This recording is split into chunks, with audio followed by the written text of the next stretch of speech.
शीघ्राति शीघ्र से आसी बड़ देउल सामने निशर्त जगन्नाथ पाखे क्षमा प्रार्थना करंतु। दीघारे जगन्नाथ मंदिर प्रतिष्ठा करी विवाद को आसीथिले ममता बानर्जी। तेबे वज्रपात मुख्य मंदिर पताका पोड़ी जाइछि। एहाको नै बीजेपी नेता शुभेन्दु अधिकारी कहिसंती दीघा मंदिर प्रति विपद रहिछि।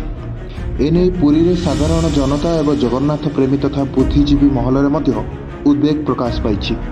ममता बानर्जी शीघ्र तांको भूल अनुतप्त करी महाप्रभु निकट में क्षमा प्रार्थना करने दाबी होइछि। जय श्री जगन्नाथ। गतकाली दीघार जगन्नाथ मंदिर उपर वज्रपात होकर नेत्र पोड़ी जाइए जो तथ्य प्रकाश पाई ताहा वज्रपात नुह ताहा हूँ अकाल वज्रपात।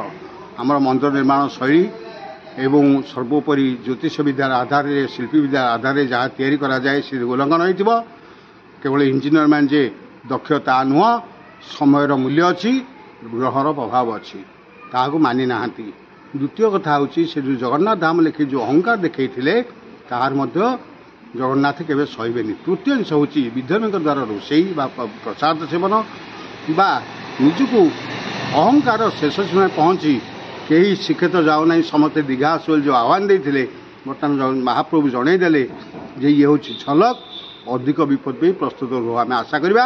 ममता दीदी निजक संशोधन करूँ शीघ्राति शीघ्र पुरी आसी सिंहद्वार निशर्त क्षमा प्रार्थना जगन्नाथ मानतु एवं निज भूल को निजे स्वीकार करूँ ताले से क्षमादाता सर्वक्षमा से दे पारती नहले से होती महाकाल। तेणु ममता दीदी जहाँ चाहिए जगन्नाथ से देखेदेवे कि बर्तमान जहाँ देखते झलक अधिक विपद भी ममता दीदी निज को प्रस्तुत करूँ जदि से निजे क्षमा प्रार्थी न हुंती।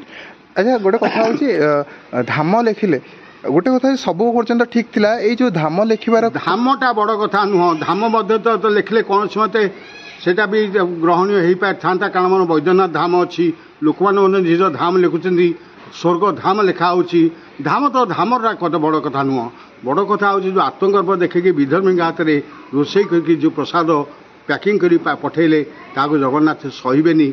आउ सर्वोपरि गोटे कथा जदि तांकर दारू जाई मूर्ति तैयारी होता सत्य होता है ताहले ताहाकु मध्य श्री जगन्नाथ केबे ग्रहण करना यह से दर्शे जगन्नाथ कथा कहती ना जहाँ दिखाती ताहा ये संकेत दियंती ए संकेत को ममता बानर्जी बुझीपारे है।